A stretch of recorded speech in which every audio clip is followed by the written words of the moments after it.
Zuri never expected her life to fall apart in a single evening, but it did.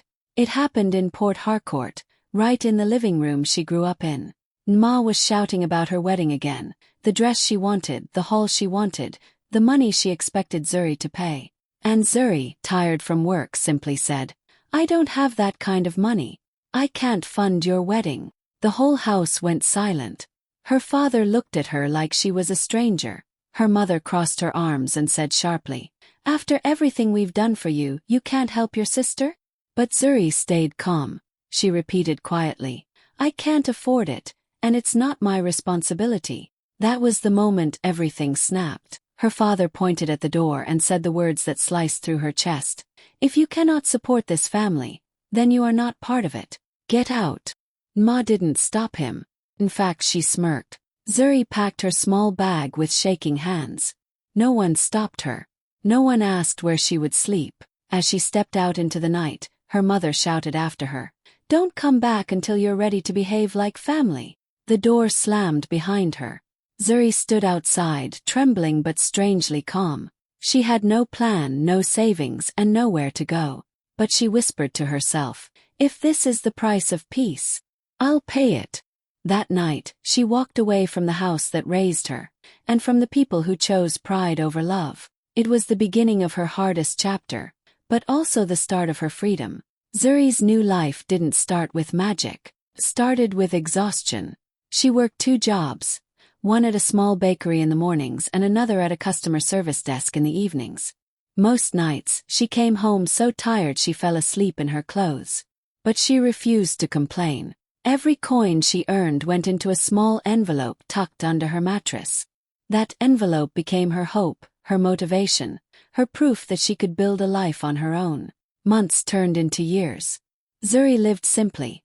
No fancy clothes, no outings, no unnecessary spending. While others traveled, she stayed home and cooked cheap meals. While her co-workers bought new phones, she repaired the same old one again and again. But quietly, something beautiful was happening. She was growing stronger, independent, fierce. And then one bright morning in Lekki, she held the keys to her own house. It wasn't big, but it was hers.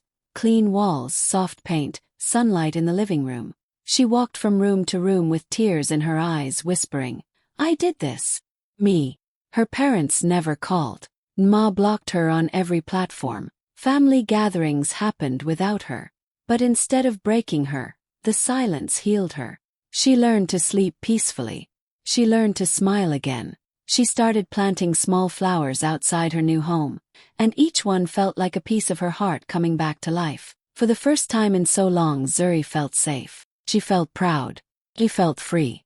One evening, after cooking a simple dinner and settling into her couch, she heard a knock at the door. A slow, heavy knock, the kind that doesn't come from a delivery or a neighbor. Her chest tightened. No one knew her address except a few trusted friends. No one ever visited unannounced. For a moment, she just stared at the door, feeling her heartbeat thudding in her ears. Then the knock came again, louder this time. Zuri stood up slowly, wiped her hands on her jeans, and walked toward the door. She didn't know it yet, but this knock, this unexpected sound, was about to pull her back into a world she thought she had escaped forever. And nothing in her peaceful life would be the same again. When Zuri finally opened the door, she froze.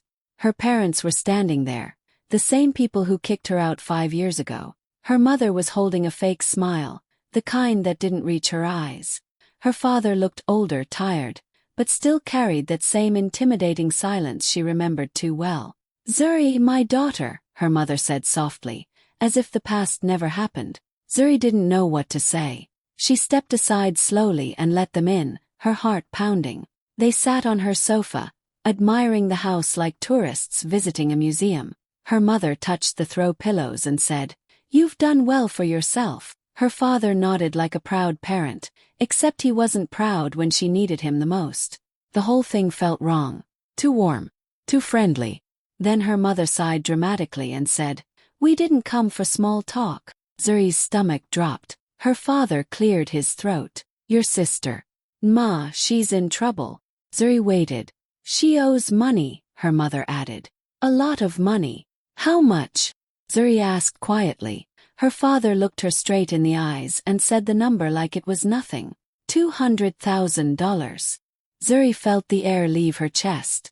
What? They explained everything in bits and pieces. Failed business attempts, loans upon loans, investors demanding their money back. And just when Zuri thought it couldn't get worse, her mother said, "They might arrest her if she doesn't pay soon." Zuri leaned back, her hands shaking slightly. She didn't hate Ma, but she couldn't forget how she was treated. No calls, no apologies, no support. Just silence for 5 long years. And now they were acting like family again. Then her father delivered the real reason for their sudden visit. "You have a house," he said calmly, like it was an obvious solution. "Sell it and help your sister. Family must sacrifice." Zuri blinked. Once. Her chest tightened so much it hurt. Family. Where was family when she was sleeping on couches? Where was family when she cried herself to sleep at night? Where was family when they threw her out like she was nothing? She swallowed hard. "You disowned me," she whispered. "Remember?" Her mother waved her hand dismissively. "We were emotional. This is bigger than that. You can rebuild. Your sister can't." Zuri stared at them, the people who never defended her, never supported her, never even checked if she was alive. And now they wanted her to lose everything she worked for. Her house, her peace, her freedom. Her father leaned forward, voice firm. "Zuri, you must do this. For us." But for the first time in her life, Zuri didn't feel small in front of them. She didn't feel powerless. She didn't feel desperate for their approval. Instead, she felt angry. And that anger was about to change everything. For the next few days, Zuri's house felt like a trap. Her parents kept showing up early in the morning, staying until late evening, circling her like she was a bank account instead of a daughter. Every conversation turned into pressure. Every silence felt heavy. Her father would sigh loudly and shake his head. Her mother would wipe imaginary tears. And Ma, the sister who blocked her for 5 years, suddenly acted like they were close again. One afternoon, Ma sat on Zuri's couch, fake crying loud enough for the neighbors to hear. "Zuri, please," she sobbed, even though her eyes were completely dry. "My life is over if you don't help me. You want me to go to prison." Zuri just watched her quietly. There was a time when Ma's tears controlled her. Not anymore. Her mother jumped in, voice sharp and guilt-filled. "We fed you, raised you, paid your school fees. You owe us. You owe this family. Is this how children repay their parents?" Zuri felt the sting of those words, like tiny needles poking old bruises. She stayed calm on the outside, but inside her old wounds were bleeding again. Memories she had buried deep began to rise. The night she slept on a friend's couch with only one meal in her stomach, the time she worked double shifts just to survive, the humiliation of being blocked by her own sister on every app, the birthdays spent alone, the weeks she cried herself to sleep wondering why her own parents hated her. She remembered standing in the rain the night they kicked her out, her bag soaked, her heart breaking while her mother locked the door behind her. She remembered her father's voice. "You are not family anymore." And now these same people were telling her she owed them. Every time Zuri didn't answer the way they wanted, her mother exaggerated her pain. "We're suffering. Your father cannot sleep. Look how you are stressing us." Her father folded his arms and said in a firm voice, "Zuri, stop being stubborn. You have a house. You are comfortable. Your sister needs you. Comfortable." If only they knew how much she had struggled to build this comfort. Still, Zuri didn't yell. She didn't argue. She didn't defend herself. She just listened, quietly, letting their words wash over her like poison she refused to swallow. But that quiet wasn't weakness. It was control. Because deep inside her chest, Zuri felt something shifting. Something old, something tired, something that had been stepped on for years, finally rising. They thought they could guilt her into giving up everything she built. They didn't know Zuri anymore. They didn't know how strong she had become. And soon they were going to learn. Zuri knew something wasn't right. The story her parents told her didn't sit well in her chest. Business failure. Unexpected loss. It all sounded too clean, too innocent, and Ma was anything but innocent. So Zuri decided to do something she had never done before: investigate her own family. She didn't tell anyone. She didn't ask for permission. She just started digging quietly, using every skill she had learned from years of surviving alone. When her parents thought she was at work, she was online gathering information. When Ma was pretending to cry on the phone, Zuri was checking loan databases and business registrations. When everyone thought she was being difficult, she was uncovering the truth. And the truth hit her like a slap. The first thing she found was a series of gambling transactions. Huge amounts. Transfers made in the middle of the night. Payments to online betting platforms. Casino app receipts. All under Ma's name. Zuri stared at the screen in disbelief. So this was where the money went. But it didn't stop there. She kept looking, following the trail, and soon found records of expensive designer bags. Luxury labels worth millions of naira, bought on credit. Booze, jewelry, custom wigs. None of it necessary, all of it expensive. Zuri shook her head. Ma wasn't drowning in debt because of a business. She was drowning because of greed. Then came the worst part. Zuri discovered messages and receipts from fake travel schemes. Those Canada visa, Dubai job placement, Europe relocation scams. Except Ma wasn't a victim. She was involved. She paid agents, lied to her parents, took money from people to help them travel, and when everything fell apart, she borrowed more money to cover the mess. It wasn't $200,000 from one mistake. It was $200,000 from lies stacked on lies, month after month, year after year. Zuri sat on her bed, staring at the evidence spread before her. Her hands shook, not from fear, from disappointment, from anger, from betrayal that tasted familiar, yet still painful. Her parents came begging as if Ma was an innocent child who just slipped once. But the truth was clear. Ma didn't make a mistake. She made a lifestyle. A lifestyle built on greed, entitlement, and recklessness. A lifestyle she expected Zuri to pay for. Zuri closed her laptop slowly and whispered to herself, "They think I'm the same girl they kicked out, but I see everything now." And for the first time since her parents returned, she felt calm, because she finally knew the truth, and she was ready to confront them with it. Zuri decided she wasn't going to shout. She wasn't going to cry. She wasn't going to let anyone twist her words. If they wanted a conversation, she would give them the truth, clean, clear, and impossible to run from. So she invited them all to her house. Her parents came first, looking hopeful. Then Ma walked in, acting confused and annoyed, like she was being forced to participate in something beneath her. They all sat in Zuri's living room, the same room they wanted her to sell, the same room she built with her own struggle.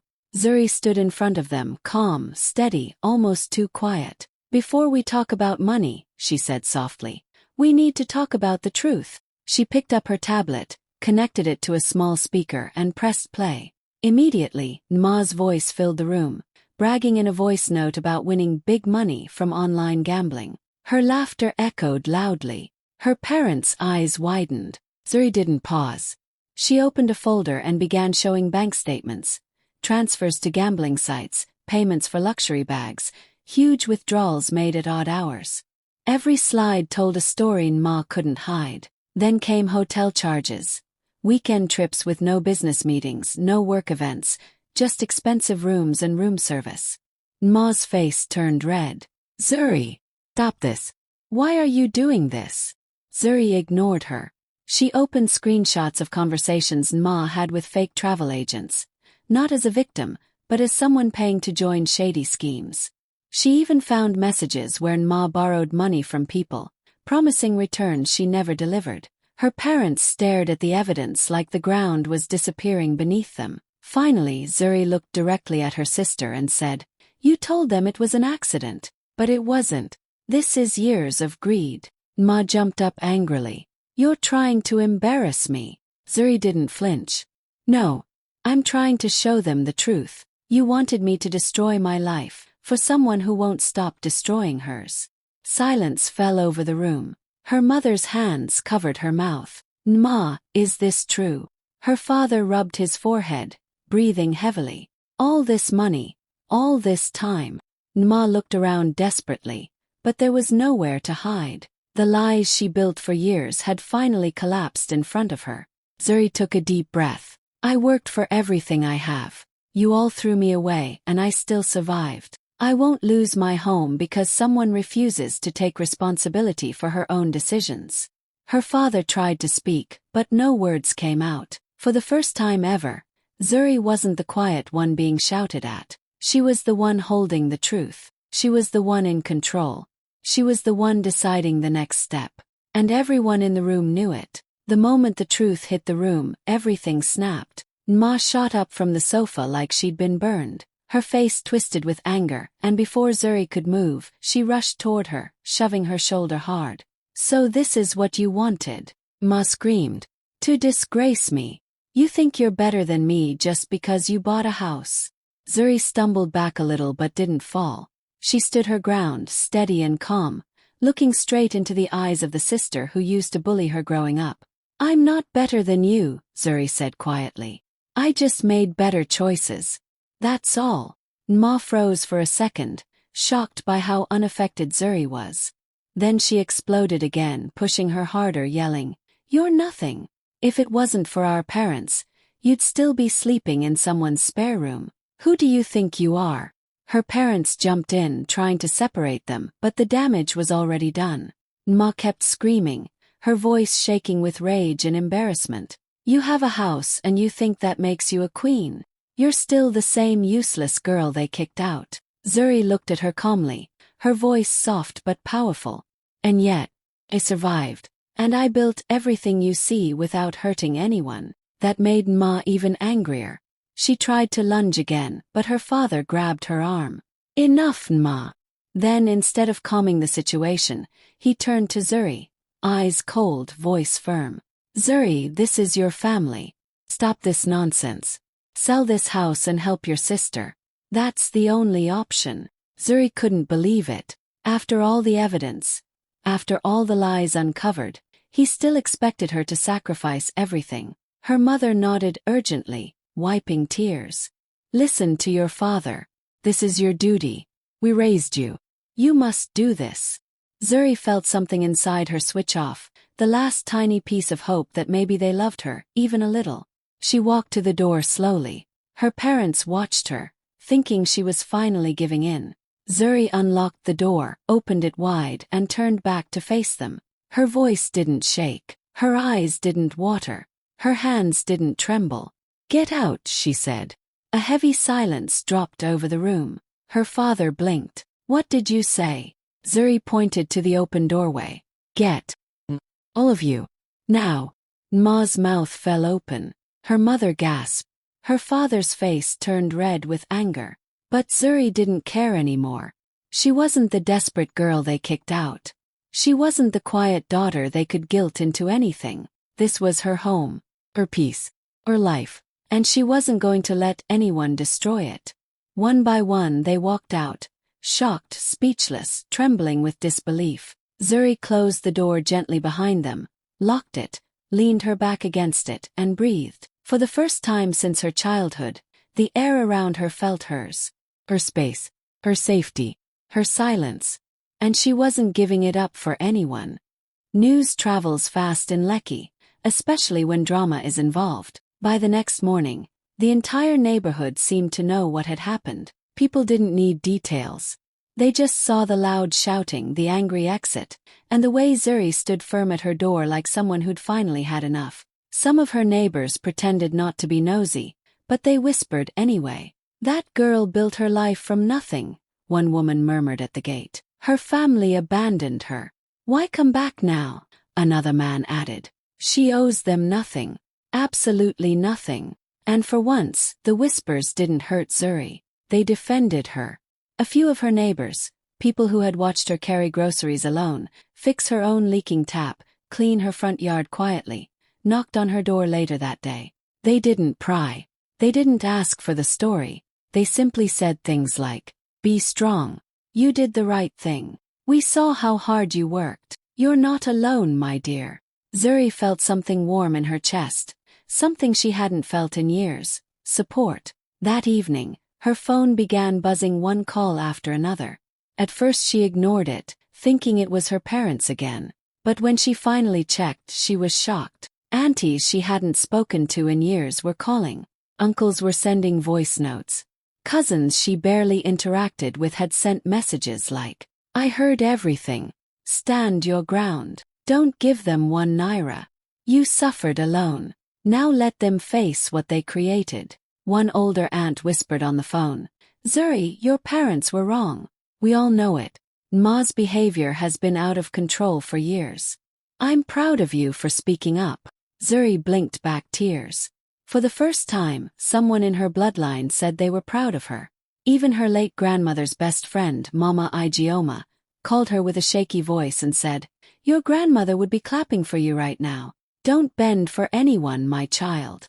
Zuri sat on her couch with her phone in her hands, surrounded by messages of love, support, and validation she never expected. She had spent years believing she had no one, years thinking she was the outcast, years convincing herself that being alone was her fate. But now she saw the truth. She wasn't alone. She never had been. She just needed to break free for people to see her clearly. And as she read one more message, "We're with you, Zuri. No more suffering in silence." She felt something settle inside her. Strength, confidence, belonging. For the first time in her life, Zuri felt seen, and the world around her finally felt a little less heavy. They came back on a quiet evening, the kind of evening Zuri usually spent watering her small garden or sitting on her porch with tea. But this time, she heard the familiar voices before she even reached the gate. Her parents. She opened the door slowly. They looked nothing like the people who had stormed out days earlier. Her father's shoulders were slumped, his eyes tired. Her mother looked like she hadn't slept in days. Even their clothes looked worn, like life had squeezed the pride out of them. For a moment Zuri just stared. 5 years without them, then days of pressure, then the explosion, and now this. Her mother stepped forward first, her voice trembling. "Zuri, please. We need your help." Zuri didn't respond. She simply waited. Her father swallowed hard. "The people Ma borrowed from, they are threatening legal action.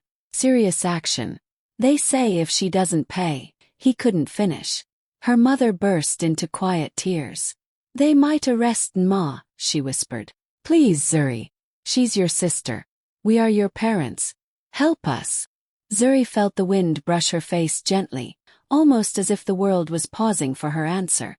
She looked at them, really looked. These were the same parents who told her she was not family anymore. The same people who watched her struggle alone. The same people who tried to guilt her into selling the only thing she owned. The same people who defended Ma even after seeing all the truth. Now they were here, standing outside her gate, begging. Zuri's heart didn't harden, it steadied. She wasn't angry anymore. She wasn't crying. She wasn't afraid. She had simply reached the point where clarity became louder than emotion. She took a slow breath. "I'm sorry you're going through this," she said softly. "But Ma made her choices. And so did you." Her mother shook her head desperately. "But she's your blood." "Blood," Zuri said calmly, "does not erase responsibility." Her father tried again. "You can save her. Just this once." Zuri looked him straight in the eye. "Where were you when I needed saving?" Silence fell heavy. Her mother wiped her face. "We regret everything. But please, don't let her go to jail." Zuri didn't raise her voice. She didn't defend herself. She simply stood there and said the words she should have said years ago. "Actions have consequences. Including yours." Her mother's knees buckled. Her father looked away, ashamed. Zuri stepped back into her compound, her hands steady. She closed the gate slowly but firmly. No slamming, no drama, just a final clear boundary. Her parents didn't fight it. They didn't yell. They just stood there, defeated. And when the gate clicked shut, Zuri felt something lift off her shoulders, a weight she had carried since childhood. She wasn't abandoning them. She was protecting herself. Finally, fully, fearlessly. Months passed, and Zuri's little house in Lekki began to feel like a true home. She painted the walls herself, added small touches here and there, planted flowers that finally bloomed under her care. Each corner reflected her hard work, her taste, and the freedom she had fought so hard to protect. One evening, she decided to host a dinner, not for her parents, not for Ma, but for friends who had stood by her, friends who had celebrated her wins and comforted her during the hard times. The table was full, warm lights, homemade dishes, laughter that felt safe and genuine. At one point, someone gently asked, "Zuri, do you ever regret not helping them? Your sister, your parents?" Zuri paused, looking around at the smiling faces, at the warmth and love that surrounded her. She took a slow breath, her eyes soft but steady. "I finally learned," she said quietly. "Peace doesn't come from saving the wrong people. It comes from valuing yourself and knowing when to walk away." The room fell into a comfortable silence, the words settling like sunlight. Her friends nodded, understanding the depth of what she had lived through. Later she stepped outside. The air was cool, the night calm. She stood in front of her house, the place she had built with her own hands and her own courage. The walls glowed softly in the evening light. The flowers swayed gently in the breeze.